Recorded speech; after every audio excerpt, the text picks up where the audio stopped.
राहुल गांधी ने लगाया बड़ा आरोप, बोले चक्रव्यूह वाले भाषण के बाद ईडी रेड की हो रही है तैयारी, बाहें खोलकर कर रहा हूं इंतजार। जी हां, लोकसभा में विपक्ष के नेता राहुल गांधी ने शुक्रवार को दावा किया कि संसद में उनके चक्रव्यूह वाले भाषण के बाद परिवर्तन निदेशालय द्वारा उनके खिलाफ छापेमारी की योजना बनाई जा रही है। राहुल ने कहा कि वो खुली बाहों के साथ ईडी अधिकारियों का इंतजार कर रहे हैं।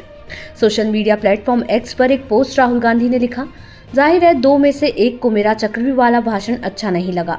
ईडी के अंदरूनी सूत्रों ने मुझे बताया है कि छापेमारी की तैयारी हो रही है। मैं ईडी का खुली बाहों से इंतजार कर रहा हूं, चाय और बिस्किट मेरी तरफ से। इतना ही नहीं, राहुल ने अपने इस पोस्ट में प्रवर्तन निदेशालय के आधिकारिक एक्स हैंडल को टैग भी किया है। अब क्या था चक्रव्यूह भाषण, आइए जानते हैं। दरअसल लोकसभा में नेता प्रतिपक्ष राहुल गांधी ने सोमवार को केंद्र सरकार पर हिंदुस्तान को अभिमन्यु की तरह चक्रव्यूह में फंसाने का आरोप लगाया था और कहा था कि विपक्षी गठबंधन Indian national developmental inclusive alliance यानी इंडिया इस चक्रव्यूह को तोड़ेगा। उन्होंने लोकसभा में केंद्रीय बजट पर चर्चा में भाग लेते हुए ये दावा भी किया था कि इस बजट में चंद पूंजीपतियों के एकाधिकार और लोकतांत्रिक ढांचे को नष्ट करने वाले राजनीतिक एकाधिकार को मजबूती प्रदान की गई है, जबकि युवाओं, किसानों तथा मध्य वर्ग को नजरअंदाज कर दिया गया है। राहुल गांधी ने दावा किया कि 21वीं सदी में एक और चक्रव्यूह तैयार किया गया है, जो अभिमन्यु के साथ हुआ वही हिंदुस्तान के साथ किया जा रहा है।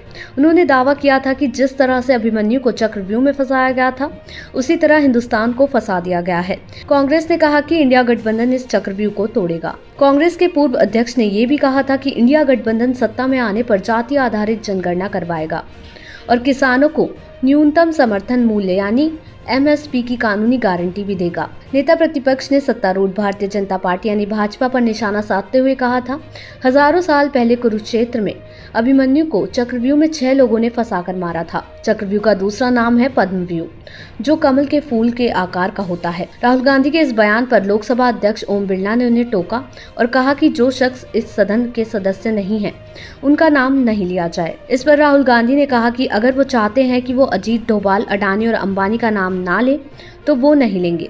आपको बता दें कि अनुराग ठाकुर ने राहुल गांधी के चक्रव्यूह वाले बयान पर हमला करते हुए कहा कि उन्होंने चक्रव्यूह का विषय उठाकर अच्छा किया, क्योंकि इस देश ने कांग्रेस पार्टी के कई चक्रव्यूह देखे हैं।